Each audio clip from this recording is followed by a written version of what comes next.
ይገባል የነፍስ አባታቸውንም ሊያስረዳ ይገባል። በስመ አብ ወወልድ ወመንፈስ ቅዱስ አሐዱ አምላክ አሜን። አታሳልፉት፣ ይህን ቪዲዮ ሸር አድርጉት።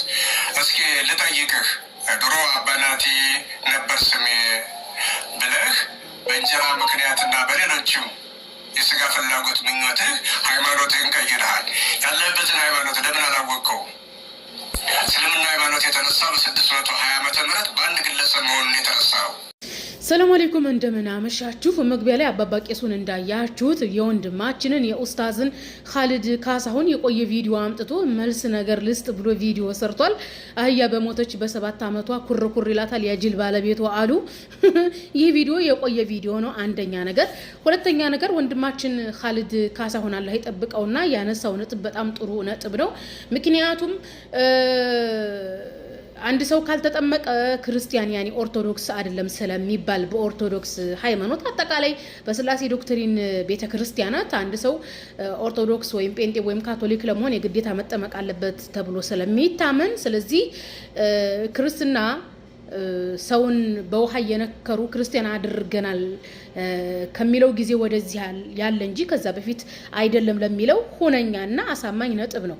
ምክንያቱም አዳምና ሔዋንን ያጠመቃቸው ማንም አልነበረም። አዳምና ሔዋን የነፍስ አባት የላቸውም። እያንዳንዱ ነብያት ሙሴ ብትል፣ አብርሃም ብትል፣ ኑህ ብትል፣ ዳንኤል ብትል የነብስ አባት የላቸውም። ያጠመቃቸው ቄስ የለም። ስለዚህ እነዚህ ሰዎች ኦርቶዶክሶች አይደሉም። ለኦርቶዶክስም ኦርቶዶክስ አይደለም፣ ለጴንጤውም ጴንጤዎች አይደሉም፣ ለካቶሊኩም ካቶሊኮች አይደሉም። ምክንያቱም እናንተ በተለይ የኦርቶዶክስ ቤተክርስቲያን እንኳን አይደለም ነብያት አዳምና ሔዋን ኦርቶዶክስ ሊሆኑ ቀርቶ ከኦርቶዶክስ ሴት እና ወንድ የተወለዱ ህፃናት ሳይጠመቁ ከሞቱ ኖርማሊ ቤተክርስቲያን ውስጥ አይቀበሩም። ይሄ ያለና የነበረ ነው። ሲቀጥል ወንድማችን ኻሊድ ካሳሁን ስጋ ብለህ ምን ብለህ ላልከው አንተ ራሱ ወንጌልን ብታነብ ኦርቶዶክስን ትተህ ነው የምትወጣው፣ ማቄን ጨርቄን ሳትል ማለት ነው። ወንድማችን ኻሊድ ካሳሁን ሆነኛና አሳማኝ ነጥብ ነው ያነሳው። ለዛ መልስ ካለ ወንጌል ገልጠህ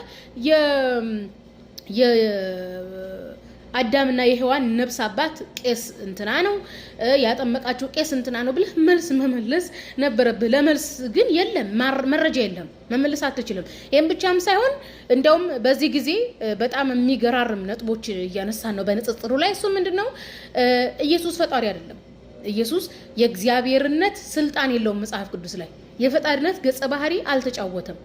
ኢየሱስ እግዚአብሔር ወልድ አይደለም። ሐዋርያት በኢየሱስ ፈጣሪነት አያምኑም። ኢየሱስን አምልኩ ብለው አልሰበኩም በወንጌል ስርጭት ላይ ማለት ነው።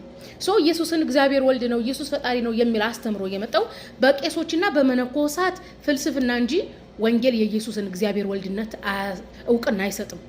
ኢየሱስም እንዲመለክ ወንጌል ይሄንን አይልም። ኢየሱስ ክርስቶስ የእግዚአብሔርን ወንጌል የሰበከ ሰው እንጂ ወንጌል ኢየሱስ ክርስቶስን እግዚአብሔር ነው አምልኩት አይልም። ይሄን ጨማምረበት እስኪ ወንጌሉን አንብበውና ኦርቶዶክስ ወንጌል ላይ ካለች ይደፈልጋት። ይሄን ብቻም ሳይሆን እስልምና በአንድ ግለሰብ ነው የተመሰረተው ላልከው እያንዳንዱ ነብይ እኮ ሲላክ በግለሰብ ደረጃ ነው። ኢየሱስ ክርስቶስ ለአዲስ ኪዳን አንድ ግለሰብ ነው። ሙሴ ለብሉይ ኪዳን አንድ ግለሰብ ነው። አብርሃም በጊዜው አንድ ግለሰብ ነው። ስለዚህ አንድ ግለሰብ ነው የሚላከው። መጥምቁ ዮሐንስ ነብይ ነው፣ በዘመኑ አንድ ነብይ ነው። ኦኬ በስድስተኛው ማን ነው? በሰባተኛው ክፍለ ዘመን ስድስተኛው ክፍለ ዘመን ላልከው ደግሞ ከኢየሱስ ለምሳሌ በእስራኤላውያኖች ዘመን እስከ ኢየሱስ ድረስ የነበረው የነብይነት ጋብ 400 ዓመት ሁላ ነብይ አልተላከም ነበር። ስለዚህ እስራኤል አምላክ ለእስራኤል ሕዝብ በተደጋጋሚ ነብይ ልክ ነበር። ነገር ግን 400 ዓመት ያክል ጋብ አድርጎ ነው እንደገና መጥምቁ ዮሐንስን ያስነሳው። ከዛም ደግሞ ኢየሱስ የመጣው ማለት ነው። ስለዚህ አሁን ለምሳሌ በሙሴና በመጥምቁ ዮሐንስ ወይም በሙሴና በኢየሱስ መካከል ያለው ረጅም ጊዜ ነው። ስለዚህ ኢየሱስ ትናንትና ነው የመጣው፣ መጥምቁ ዮሐንስ ትናንትና ነው የመጣው፣ ዳንኤል ትናንትና ነው የመጣው ልንለው እንዴ? አይደለም። ስለዚህ የእስራኤል አምላክ በፈለገበት ሰዓት ነብይን ያስነሳል። ስለዚህ የጊዜን ርዝማኔ ለኦርቶዶክስ ትክክለኛነት ምክንያት መሆን አይቻልም።